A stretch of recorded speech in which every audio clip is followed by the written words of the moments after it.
개인회생 진행하더라도 돈을 잘 갚을 테니까 재산을 경매를 넘기지 말아주세요. 개인회생에 법원에도 돈 내고 내 생계비에서 또 쪼개가지고 담보권자한테도 또 돈 내는 상황이 안 된다라고 하면은 결국에는 이제 지킬 수 없는 거겠죠.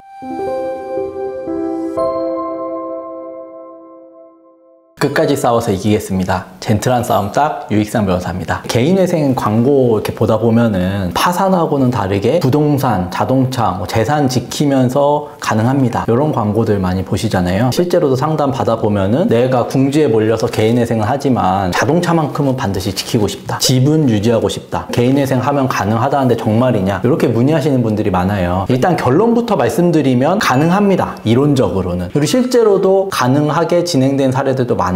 내 소득 수준에서 이게 가능한지는 별개의 문제니까 그 부분도 같이 한번 좀 짚어드려 보려고 해요. 이제 이론적으로는 가능하지만 현실적으로 가능하냐 의사결정을 해야 되는데 결국 그 의사결정의 주요 포인트는 청산가치일 수밖에 없거든요. 청산가치라는 거는 재산가치의 총합이라고 보면 되고 이게 왜 중요한지는 여러 차례 말씀드렸지만 개인회생에서는 청산가치 보장의 원칙이라고 해서 내가 개인회생을 진행하는 기간 그 기간 동안 갚는 금액의 총합계액이 청산가치보다는 많아야 된다라는 걸 의미하거든요. 내가 부동산이든 자동차든 재산을 갖고 있음으로 인해서 청산가치가 잡혀버리면 청산가치보다 많은 금액을 변제해야 되는 문제가 생기는 거잖아요. 자동차를 예시로 들면서 한번 말씀을 드려볼게요. 월 소득이 220만 원이고 채무가 1억 5천만 원인 채무자가 개인회생을 한다고 가정을 해볼게요. 1인 생계비는 단순히 120만 원이라고 가정을 하면 한 달에 변제금은 100만 원이 될 겁니다. 그러면 100만 원을 36개월 동안 갚으면 3,600만 원이고 재산이 전혀 없다라고 하면은 이 금액을 갚고 끝나겠죠. 그런데 3천만 원짜리 자동차가 있다라고 또 가정을 해볼게요. 내 재산 가치는 3천만 원이니까 더 많이 갚았죠. 3,600만 원으로. 그러니까 요거는 자동차를 지키면서 진행하는 거에 전혀 문제가 없는 경우입니다. 그런데 이 자동차의 재산 가치가 5천만 원이라고 가정을 해볼게요. 그러면 100만 원씩 36개월을 갚으면 3,600만 원밖에는 못 갚는 건데 내 재산 가치는 5천만 원이란 말이에요. 그러면 이거는 내 재산 가치보다도 덜 갚은 거니까 청산가치 보장의 원칙을 충족하지 못했잖아요. 그러면 채권자들 입장에서는 지금 이 5천만 원 돈으로 바꿔서 나눠 갖는 게 훨씬 나은 상황인 거란 말이에요. 3년 동안 기다려봐야 3,600밖에 못 받으니까. 그러면 어떻게 해야 되냐? 변제 기간을 36개월이 아니라 60개월로 늘리면 지키면서 가능하겠죠. 그러면 마지막으로 자동차가 1억 원이라고 한번 가정을 해볼게요. 그러면 이분은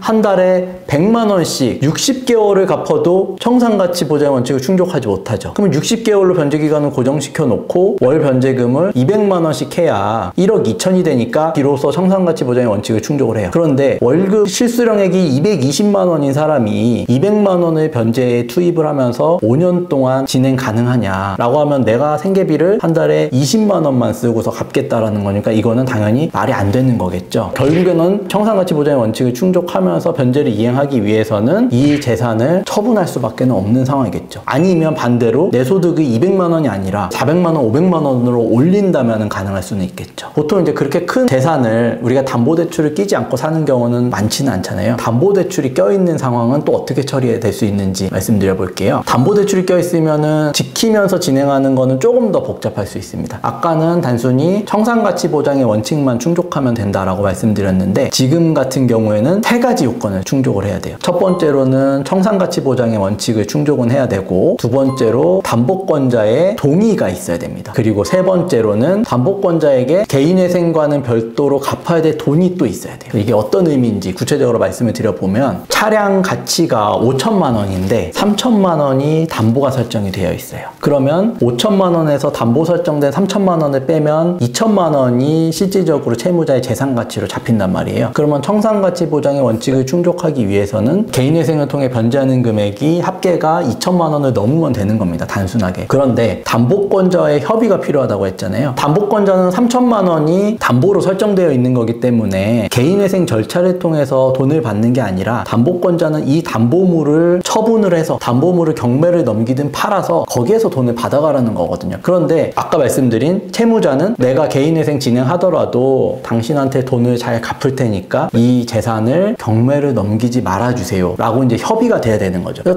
담보권자가 오케이 그러면은 지금까지 갚았던 것처럼 앞으로도 계속 잘 갚으세요. 그러면 우리가 경매 안 넘길게요 라는 합의가 돼야 되는 거고, 그 다음에는 법원에 내가 내는 돈은 담보권자한테는 안 간다고 말씀드렸잖아요. 그러면 법원에 내는 돈하고는 별개로 생활비에서 담보권자에게 또 돈을 줘야 되는 거죠. 개인회생에 법원에도 돈 내고 내 생계비에서 또 쪼개가지고 담보권자한테도 또 돈 내는 상황이 안 된다라고 하면은 결국에는 이제 지킬 수 없는 거겠죠. 그래서 이제 부동산도 마찬가지거든요. 담보권자와 협의가 되고 담보권자에게 매월 내는 원리금을 개인회생 변제금과는 별도로 잘 내면 경매 안 넘기고 지킬 수는 있어요. 그런데 자동차 같은 경우는 담보가 몇 천만 원밖에 안 잡혀 있으니까 사실 뭐 한 달에 몇십만 원 낸다라고 하면은 지킬 여지는 있겠지만, 부동산 같은 경우는 몇 억 단위로 걸려 있으면은 이자만 하더라도 몇백 단위로 나갈 수는 있잖아요. 그래서 이거는 현실적으로는 도저히 지킬 수가 없는 거죠. 그래서 법원이 어떤 프로그램을 만들었냐, 주택담보대출 채무재조정 프로그램이라고 해서 개인회생을 진행하는 과정에서 이자율을 낮춰준다든지 연체이자를 탕감을 해준다든지 거치기간을 늘리고 상환기간을 유예해주는 프로그램을 일정 요건을 갖춘 사람한테는 만들어 놨는데, 이것도 결국에는 채권자와의 협의가 필요한 부분이거든요. 그래서 이제 채권자와 협의가 안 된다면은 이 경우도 이제 좀 현실적으로 지키기 어려울 수는 있습니다. 다른 지킬 만한 기술적인 방법들을 뭐 시도를 해볼 수는 있는데, 이 부분들은 경험이 많은 도산 전문 사무실하고 상담해 보시면 각각의 상황에 맞는 구체적인 해법을 좀 얻으실 수 있을 걸로 보여집니다. 이상 도움되셨다면 구독과 좋아요 부탁드리겠습니다. 감사합니다.